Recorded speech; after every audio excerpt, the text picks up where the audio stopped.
السلام علیکم۔ اللہم صلی علی محمد وعلی آل محمد۔ تسبیح ام البنین، خوبصورت تسبیح دیدہ زیب ملٹی کلر عقیق کے بیڈز میں جڑی ہوئی اور ریئل اوتھینٹک عقیق جو کہ ملٹی کلرز میں آتے ہیں، اور تسبیح خوبصورتی کے طور کے اوپر اپنا جو ہے ثانی نہیں رکھتی، لیکن یہ منسوب ہے تسبیح ام البنین سے۔ تسبیح ام البنین کے فوائد خصوصیت یہ ہیں کہ آپ اسپیشلی جو ہماری بہنیں ہیں، خواتین ہیں، جو کہ کسی بھی طور کے اوپر پریشان حال ہیں اپنی شادی کو لے کے، اپنی حصول اولاد کو لے کے، اولاد کی نافرمانی کو لے کے، یا پھر اولاد نرینہ کی خواہش رکھتے ہیں، تو اس تسبیح کے اوپر آپ لوگوں نے اللہ تعالیٰ کے اسم مبارک صرف یا کویو پڑھنا ہے، اور اس کے بعد آپ لوگوں نے اپنے حق میں دعا کرنا شروع کرنی ہے۔ اللہ تعالیٰ کرم کرے گا کہ آپ لوگوں کی جو بھی حاجت ہوگی، چاہے وہ شادی کی ہو، اولاد کی ہو، اولاد کی نافرمانی کی ہو، وہ انشاءاللہ یقیناً ضرور پوری ہوگی۔ تسبیح منگوانے کے لیے اسکرین کے اوپر نظر آنے والی ویب سائٹ zanjani.pk یا موبائل نمبرز کے اوپر کانٹیکٹ کر سکتے ہیں۔ بسم اللہ الرحمن الرحیم، اللہم صلی علی محمد وعلی آل محمد۔ شاہ زنجانی ٹی وی سے آپ کی خدمت میں حاضر ہوں۔ پروگرام میں ٹوڈے قبولی دعا کا وقت۔ آج 2 مئی سید الجوم جمعۃ المبارک ہے۔ جمعۃ المبارک کیا ہی خوبصورت دن ہے، اور اس کی عظمت اور بزرگی کے لیے کیا کم ہے کہ قرآن پاک میں سورہ جمعہ ہے۔ میری آپ سے گزارش ہے کہ بلکہ منت ہے کہ زندگی میں جو لوگ جانتے ہیں تو بڑی اچھی بات ہے، لوگ سورہ جمعہ پڑھتے ہیں، ترجمہ میں پڑھتے ہیں۔ جنہوں نے کبھی سورہ جمعہ کا ترجمہ نہیں پڑھا، میری ان سے گزارش ہے کہ ایک دفعہ سورہ جمعہ کا ترجمہ پڑھیں۔ یقین جانیں کہ آپ کی معلومات میں وہ اضافہ ہوگا جو پہلے آپ کے علم میں نہیں تھا۔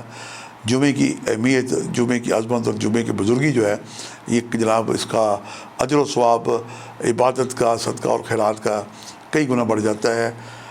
سورہ جمعہ جو ہے اس سے الگ فیض ہو، اور جمعے کا جو دن ہے یہ منسوب ہے وقت امام زمانہ حجت القائم سے، ان کے جلد ظہور ہو جانے کے لیے بھی آپ دعا کریں۔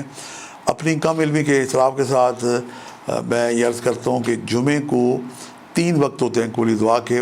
معصوم فرماتے ہیں کہ جب اذان جمعہ ہوتی ہے، مولانا صاحب جمعے کے لیے خطبے کے لیے تھوڑی دیر بیٹھتے ہیں، اور تیسرا وقت جو ہے جب جمعے کی اقامت ہو رہی ہوتی ہے، مولانا صاحب جب تک اللہ اکبر نہ کہے، یہ ٹائم بھی قبولی دعا کے وقت ہوتے ہیں۔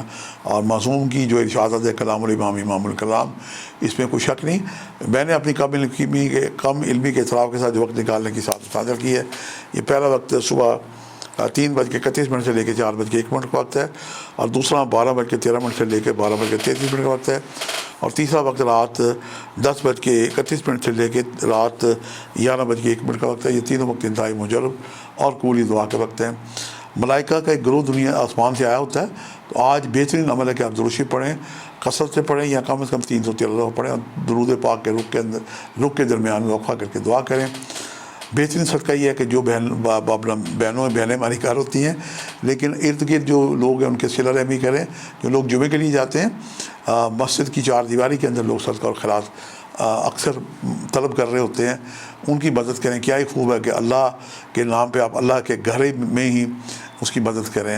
مولا کائنات امیر المومنین ایک دفعہ نماز پڑھ رہے تھے، تو ایک سائل نے آ کے فقیر نے سزا دی اور زکوٰۃ طلب کی۔ مولا کائنات نے وہ انگوٹھی اپنا ہاتھ آگے کیا تو اس نے انگوٹھی اتار لی، یعنی حالت رکوع میں انہوں نے زکوٰۃ ادا کی۔ اس کا ذکر قرآن پاک میں بھی آ گیا۔ تو مسجد میں آپ صدقہ اور خیرات دیں، گھر آ کے ارد گرد جو ہمارے ضرورت مند ہیں بہن، ان کی خدمت کریں۔ مسجد کے باہر بھی لوگ ہوتے ہیں۔ اللہ پاک خیر و ثانی عطا کرے گا۔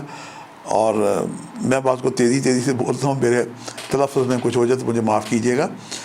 دعا کا یہ سلسلہ ہے، دعا کا یہ پروگرام ہے۔ دعا کا اللہ نے ہمیں حکم دی ہے، اور اللہ کو حاضر اور ناظر جان کے دعا کریں، اور جہاں آپ اپنے لیے دعا کریں، وطن عزیز پاکستان کے لیے دعا کریں۔ آج کل آپ دیکھیں کہ ہمارے پڑوسی ملک نے ایک نیا پانی بند کرنے کی جو سازش کی ہے، یہ کربلا والوں کے خلاف سازش ہوئی تھی 1400 سال پہلے۔